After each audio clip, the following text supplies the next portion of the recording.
Very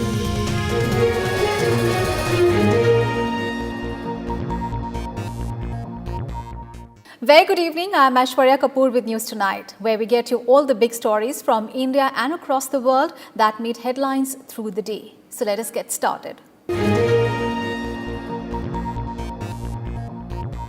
First up, news on the COVID-19 situation in our country, and the COVID-19 cases crossed 31 lakh in India on Tuesday. Close to 61,000 new cases and 848 deaths were reported in a day. Recoveries, however, exceed active cases by 3.4%. 60,975 people tested positive for the novel coronavirus infection in the last 24 hours. India's total COVID-19 cases so far have crossed 31 lakh. 24 lakh people have recovered, giving a recovery rate of 75.92%. 7 lakh people are under treatment. Active cases in India declined by 6,423 after a record 66,550 patients were cured on Monday. 848 deaths in the last 24 hours have taken the death toll to 58,390. Overall, the death rate has come down to 1.84%. In the last 24 hours, Maharashtra, Andhra Pradesh, Tamil Nadu, Karnataka and Uttar Pradesh recorded the highest number of new cases. These states also reported the highest number of COVID-19 deaths since Monday. With a focus on test, track and treat strategy, India has tested more than 3.6 crore samples so far. With 9,25,383 tests conducted in the last 24 hours, tests per million has seen a sharp rise to 26,685. From testing 10 samples on an average per day on January 30th, testing gradually increased to 1,000 per day by March 15th. It reached 95,000 per day by May 15th, going up to 10 lakh samples per day on August 21st.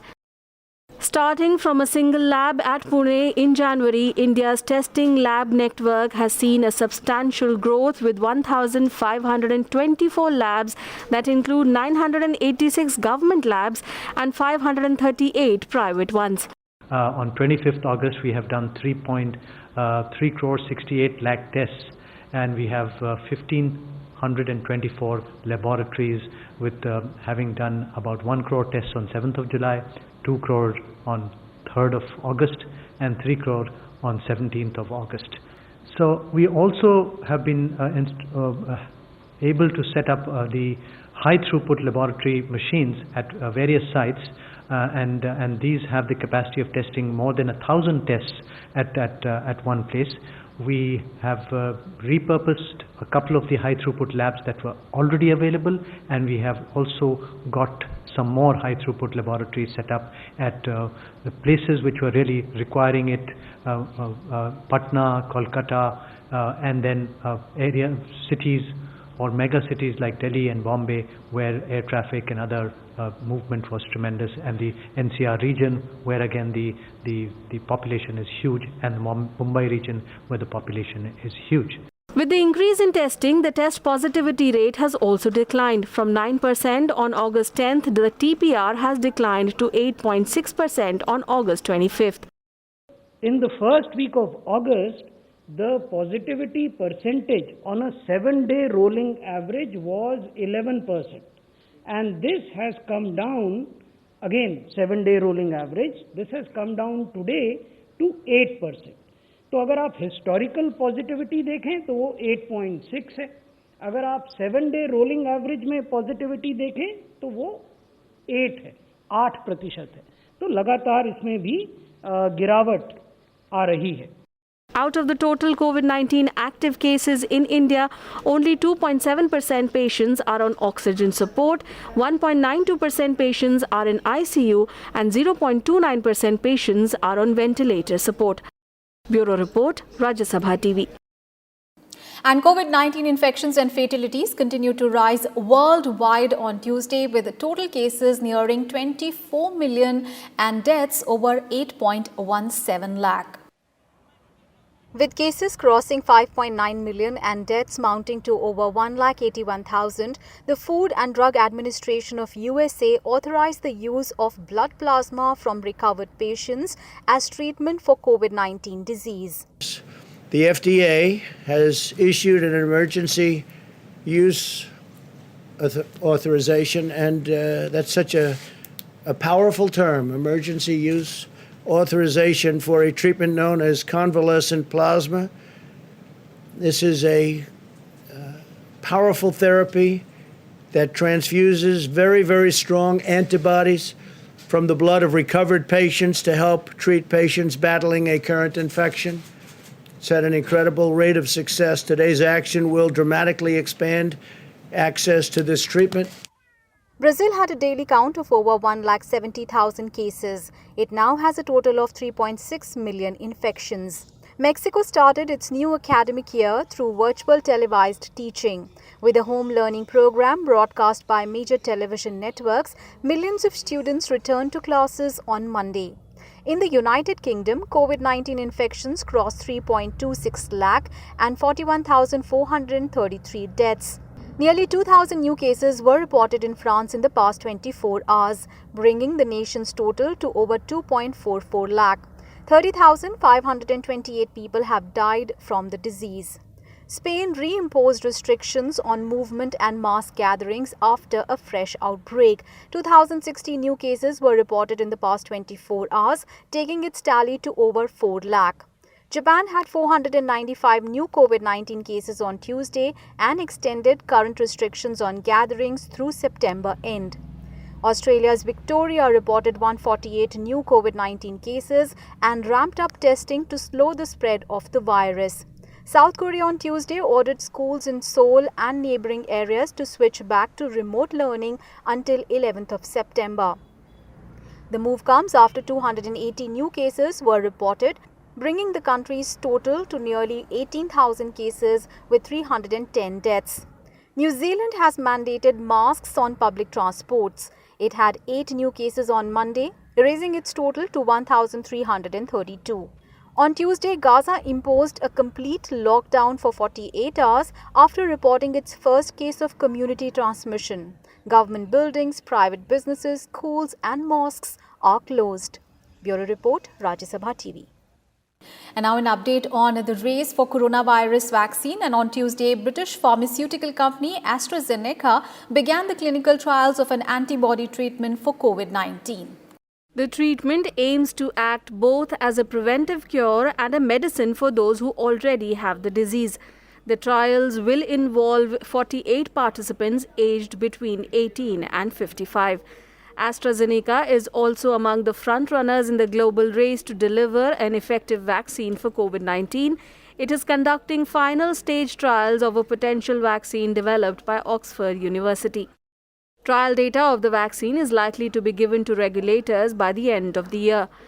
The vaccine showed positive results in early human trials and invoked immune responses.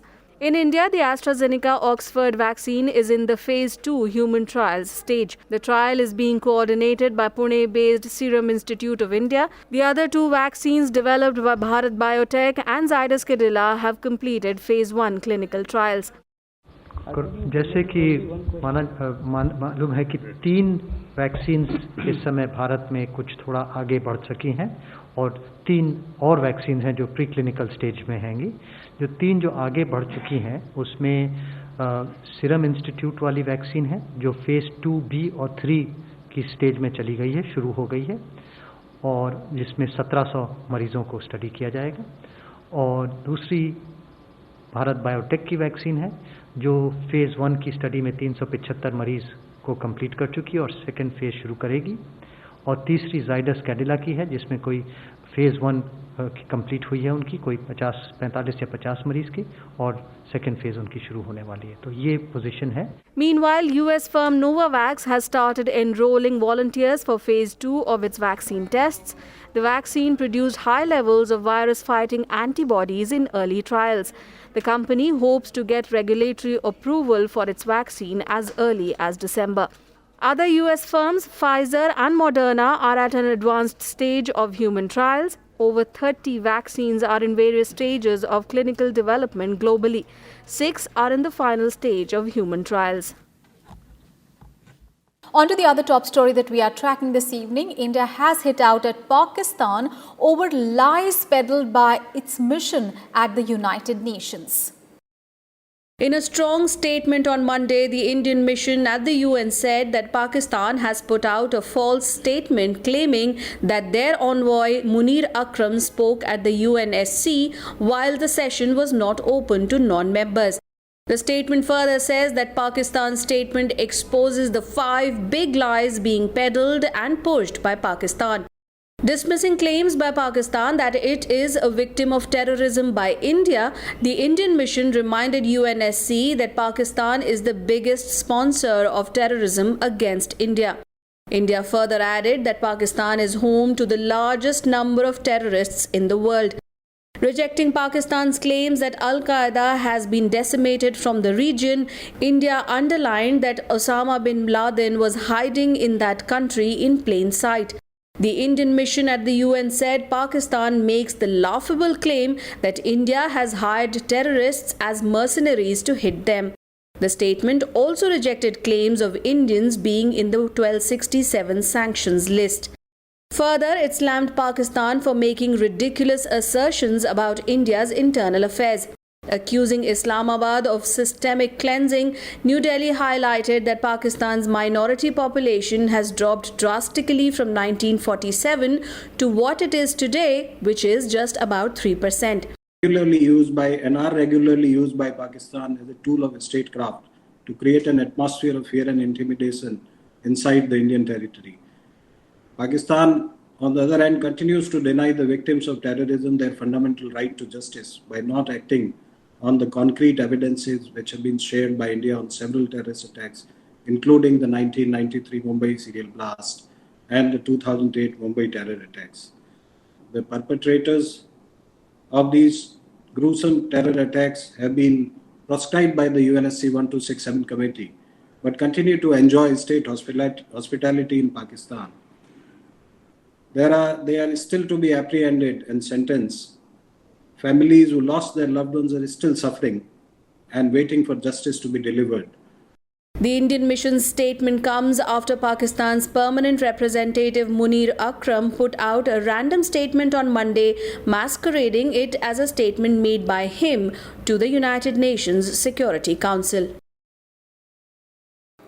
And in a first in 16 years, the Ethics Committee of Rajya Sabha has authorized 2 officials of the Secretariat to receive complaints of alleged ethical misconduct and violation of Code of Conduct against the members.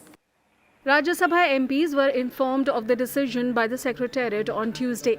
In a meeting of the committee last week, the panel had decided to authorize a director and an additional director attached with the committee to receive complaints against the members of the House.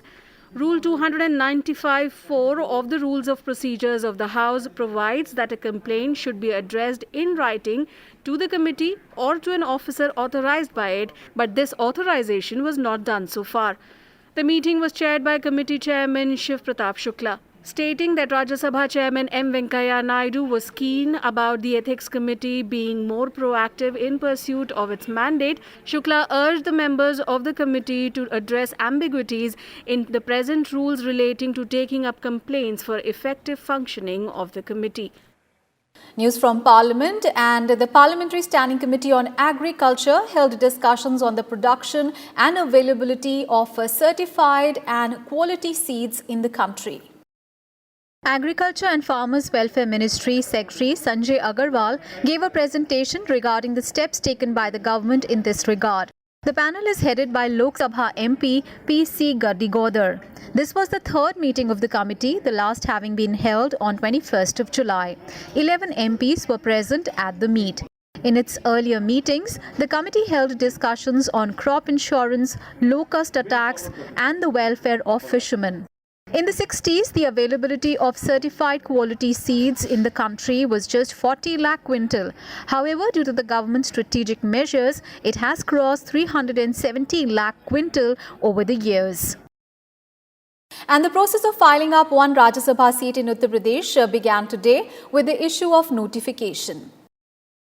The seat fell vacant due to the demise of Rajya Sabha member Amar Singh earlier this month. Voting will be held on September 11th between 9 a.m. and 4 p.m. if necessary. The counting of votes will be held on the same day. The last date to file nominations is September 1st.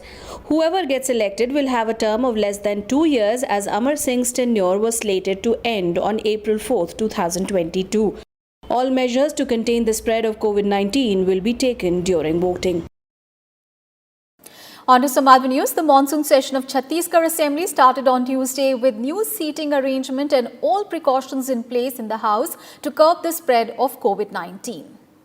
The seating arrangements for members of the Assembly have been altered to comply with COVID-19 safety protocols. 11 extra chairs have been placed inside the building and thermal screening was done and oxygen levels of MLAs was checked before they entered the House. On the first day of the session, members paid tributes to Indian soldiers killed in the violent clash with Chinese troops in eastern Ladakh in June.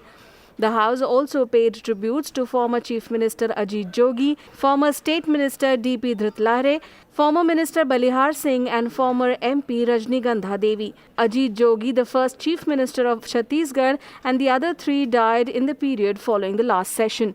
Soon after the obituary references, the House was adjourned for the day. The monsoon session will be a short 4-day affair. And now an update on Pranab Mukherjee's health, and there has been no change in the health condition of the former president on Tuesday, and he continues to be on ventilator support.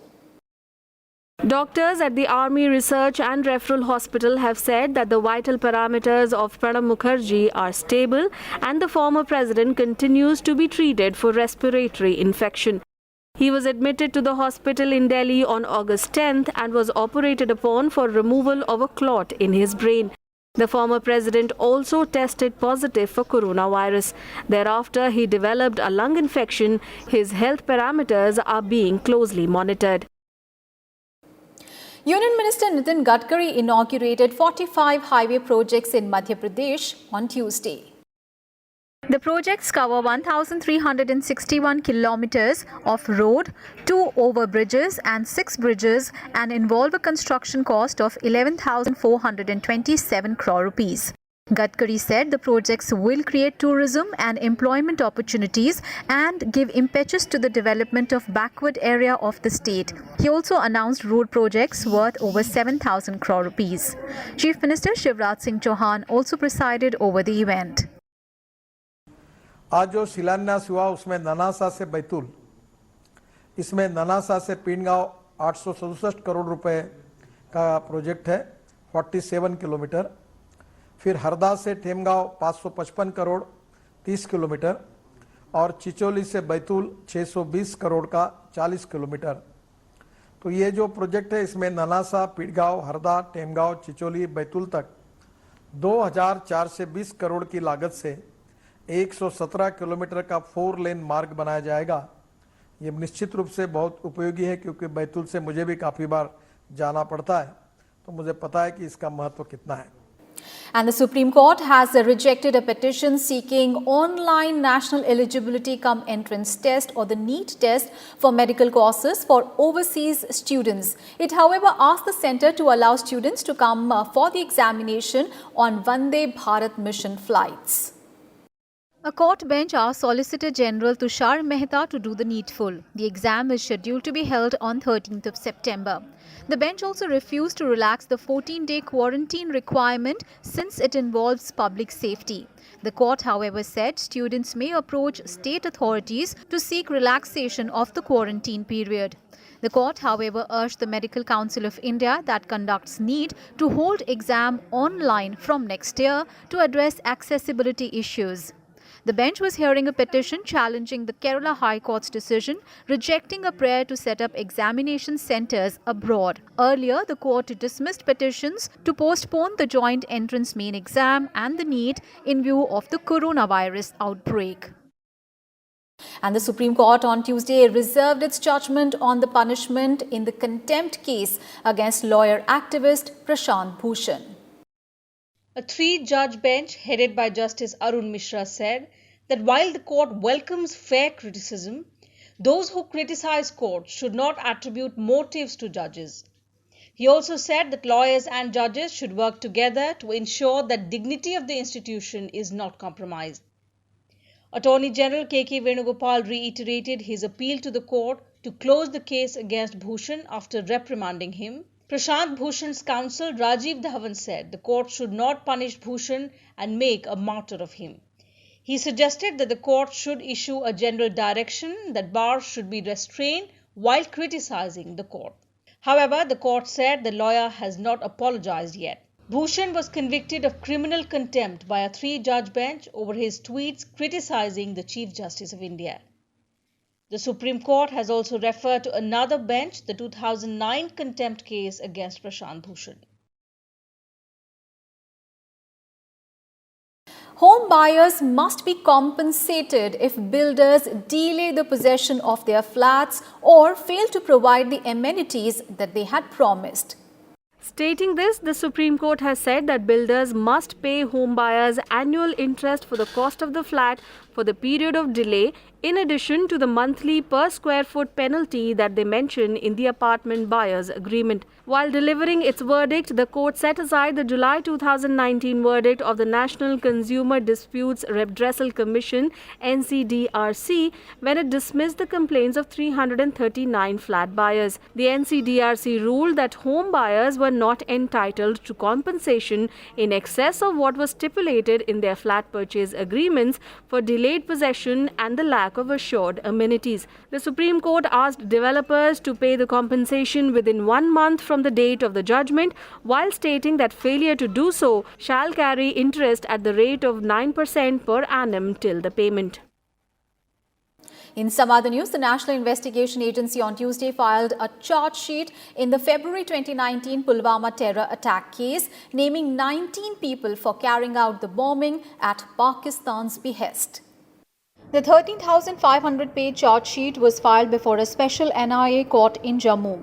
It details the planning and execution of one of the deadliest terror attacks in Kashmir that was done from Pakistan. The charge sheet names Jaish-e-Mohammed chief Maulana Masood Azhar, his brothers Abdul Rauf Asghar and Ammal Alvi and nephew Umar Farooq for the attack. Farooq was the son of IC-814 hijacking accused Ibrahim Athar, who was in India to execute the Pulwama conspiracy. He was killed in March 2019 in an encounter by the security forces. Among the 19 accused, 7 have been arrested and 5 are dead terrorists, while 5 are still missing. Of these, 3 are Pakistanis. Over 40 soldiers were killed when a suicide bomber rammed a car full of explosives into a security convoy at Pulwama on 14th of February last year. The Indian Air Force struck back after the terror attack by bombing a Jaish terror training facility in Pakistan's Balakot and engaging in an air battle along the line of control a day later. News from Maharashtra. The death toll from the collapse of a 5-story building in Maharashtra's Raigad district rose to 10 on Tuesday. Rescue operations are still underway to pull out those trapped in the rubble. A 4-year-old boy was found alive beneath the debris early on Tuesday as rescuers sifted through the rubble of the decade-old building.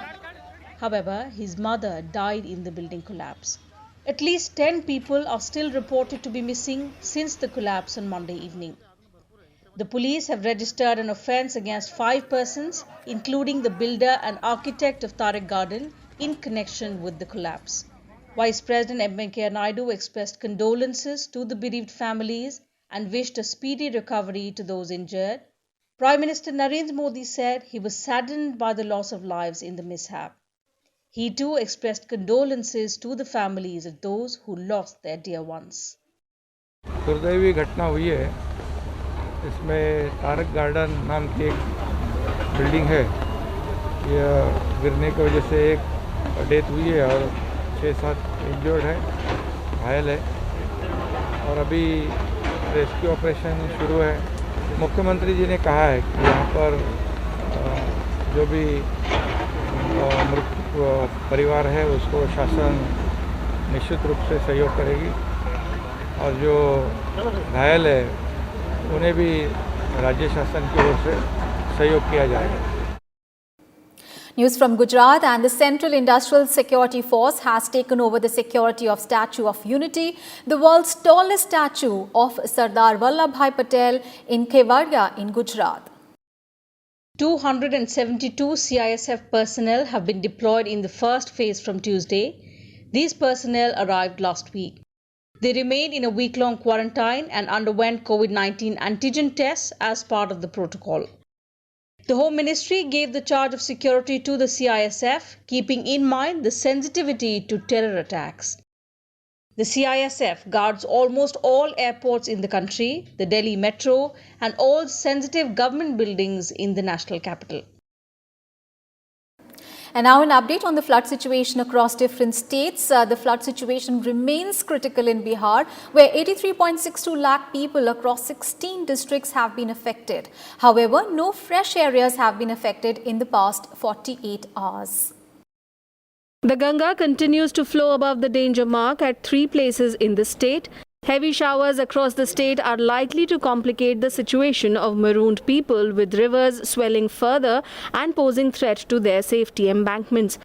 The Yamuna is also flowing close to the danger mark, while Delhi's Water Minister Satyendra Jain said that the government is ready to deal with any flood-like situation. Widespread heavy to very heavy rainfall is predicted over northwest India between Wednesday and Friday afternoon. The Met Department has predicted heavy rains in South Bengal districts and Odisha owing to a fresh low-pressure area over the Bay of Bengal. Chief Minister Mamata Banerjee expressed concern at the possibility of floods and asked officials to be prepared to deal with the emerging situation. Meanwhile, the Odisha government has also asked district collectors to be prepared to deal with possible flash floods, landslides and waterlogging. And that's the wrap on this edition of News Tonight. Thanks so much for watching. Take care of yourselves and your families, and keep watching Rajya Sabha TV. Good night.